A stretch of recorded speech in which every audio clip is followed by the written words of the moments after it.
हरे कृष्णा। आज हम भगवत गीता के अध्याय 1 के श्लोक संख्या 7 से करेंगे। अभी तक हमने अध्याय 1 का 6 श्लोक कंप्लीट किया है। पहला अध्याय है कुरुक्षेत्र के युद्ध स्थल में सैन्य निरीक्षण, और मैं जो गीता लेती हूँ वो है भगवत गीता यथारूप, जिसमें प्रभुपाद जी का तात्पर्य है, और ये वर्ल्ड में सबसे अधिक बिकने वाली गीता है। तो सबसे पहले हम गुरु प्रणति करते हैं। ओम अज्ञानतिमिरान्धस्य ज्ञानांजन शलाकया चक्षुरुन्मीलितं येन तस्मै श्री गुरुवे नमः। नमो विष्णुपदाय कृष्णपृष्ठाय भूतले श्रीमते भक्ति वेदांत स्वामिन इति नामिने। श्री राधा गिरधारी भगवान की जय, जगन्नाथ बलदेव सुभद्रा मैया की जय, समस्त भक्त वृंद की जय। तो अभी हमने क्या देखा था? सबसे पहले हमने देखा कि धृतराष्ट्र अपने महल में बैठा है। धृतराष्ट्र जन्म से अंधे हैं और उनका एक सचिव है जो युद्ध अपने महल में बैठे हुए युद्ध का निरीक्षण कर सकता था और बता सकता था। तो धृतराष्ट्र पूछते हैं संजय से कि मैं युद्ध भूमि में एकत्रित मेरे तथा मेरे भाइयों के पुत्रों ने क्या किया।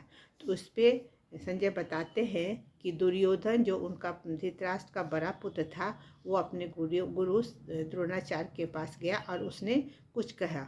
उसने बताया कि पांडवों की सेना में कौन कौन से बड़े योद्धा हैं जो भीम और अर्जुन के समान ही बहुत ही शक्तिशाली हैं। भीम और अर्जुन बहुत ही शक्तिशाली और बहुत निपुण योद्धा थे, इसीलिए पहले वो पांडवों की सेना के बारे में बताता है।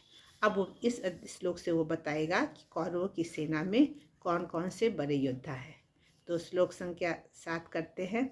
अस्माकं तु विशिष्टा ते ये तानि बोधयोत्तमा नायका मम सैन्यस्य संगाथम तान ब्रवीमि ते। अर्थ है, किंतु हे ब्राह्मण श्रेष्ठ, आपकी सूचना के लिए मैं अपनी सेना के उन नायकों के विषय में बताना चाहूँगा जो मेरी सेना को संचालित करने में विशेष रूप से निपुण हैं। इस श्लोक में प्रभुपाद जी ने तात्पर्य नहीं दिया है, केवल बताया है कि अपने गुरु को बोला उसने ब्राह्मण श्रेष्ठ, और फिर बताया कि अब मैं बताता हूँ कि हमारी सेना में कौन से बड़े बड़े से योद्धा हैं। केवल पांडवों में ही कुशल योद्धा नहीं है, कौरवों में भी हैं। उनके बारे में अब श्लोक संख्या 8 से बताएगा। श्लोक संख्या 8। भवान भीष्मश्च कर्णश्च कृपश्च समिति अंजया अश्वत्थामा विकर्णश्च सौमदत्ति तथैव च। पहले बताता है भवान, अर्थ में मेरी सेना में स्वयं आप, भीष्म, कर्ण, कृपाचार्य, अश्वत्थामा, विकर्ण तथा सोमदत्त का पुत्र भूरिश्रवा है आदि है, जो युद्ध में सदैव विजयी रहे हैं। सबसे पहले अपने गुरु का ही नाम लेता है कि भगवान आप हमारे सेना में एक बहुत कुशल योद्धा है। उसके बाद कहता है भीष्म के हमेशा पांडवों के प्रति ज़्यादा उन्हें भीष्म देव को ज़्यादा स्नेह पांडवों से था, क्योंकि वे लोग बहुत अच्छे थे, बच्चे में भी और बड़े होके ही बहुत आज्ञाकारी और बहुत न्याय प्रिय और बहुत सबका भला चाहने वाले थे। इसीलिए भीष्म पितामह पांडवों से ज़्यादा प्रेम करते थे। और दुर्योधन दुष्ट था, लेकिन उसने भीष्म पितामह ने युद्ध में कौरवों का साथ दिया था, उसके पीछे कुछ कारण था। दूसरा बताता है कर्ण पांडवों का ही भाई था, सौतेला भाई था। वो कुंती का पुत्र था, जो कुंती के पांडु से विवाह से पहले ही उत्पन्न हुआ था, इसलिए कुंती ने उसे त्याग दिया था। उसे एक टोकरी में रह करके पानी में बहा दिया था, और बाद में एक सारथी ने, जो घोड़ रथ चलाता, उसने उसको पाला था, इसीलिए लोग उसे सूत पुत्र कहते थे। और कर्ण ने युद्ध में कौरवों का साथ दिया था। दूसरा कृपाचार्य की बहन थी कृपि, और उसका विवाह हुआ था द्रोणाचार्य से, इसीलिए कृपाचार्य और द्रोणाचार्य दोनों संबंधी थे। अश्वत्थामा था द्रोणाचार्य का पुत्र। विकर्ण था धृतराष्ट्र का पुत्र, यानी कि दुर्योधन का भाई। तथा सोमदत्त का पुत्र भूरिश्रवा आदि हैं जो युद्ध में सदैव विजयी रहे हैं।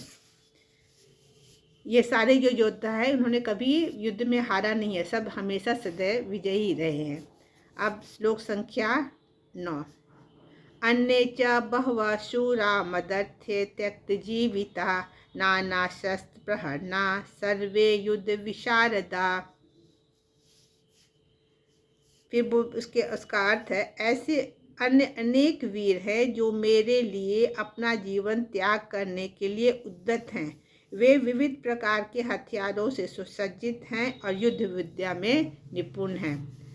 तो अब ऐसे बोल रहा है जो उसने बताया योद्धाओं का नाम, उसको छोड़ के बहुत सारे योद्धा हैं जो हैं हथियारों से सुसज्जित हैं, युद्ध विद्या में निपुण हैं और मेरे लिए प्राण त्यागने के लिए उद्यत है, यानी कि मरने के लिए तैयार है। ऐसा लगता है कि उसे दुर्योधन को पहले से ही मतलब अंदर से दिल से एहसास हो रहा है कि सब लोग मारने जाने वाले हैं, क्योंकि वो कह रहा है कि जो सारे योद्धा हैं वो अपने लिए मेरे लिए प्राण त्यागने को तैयार हैं। इसका अर्थ है कि ये लोग हारेंगे और वो पांडवों के द्वारा ये मारे जाएंगे, तभी तो उसने ऐसा कहा है। अब प्रभुपाद जी कहते हैं वे सब दुर्योधन के लिए अपने प्राणों की आहुति देने के लिए तैयार रहते थे। दूसरे शब्दों में यह पूर्व निश्चित है कि ये अब पापी दुर्योधन के दल में सम्मिलित होने के कारण कुरुक्षेत्र के युद्ध में मारे जाएंगे, क्योंकि एक पापी का साथ भगवान है पांडवों के पक्ष में और कौरव है दुष्ट हैं। तो अगर भगवान है तो जो दुष्ट लोग को भगवान मारेंगे ही, तो दूसरा पक्ष मारा जाएगा तो जो दुष्टों का साथ देगा वो भी मारा जाएगा। इसीलिए पहले ही लगता है दुर्योधन का एहसास हो रहा है कि ये सब हम मारे जाएंगे। धन्यवाद। हरे कृष्णा।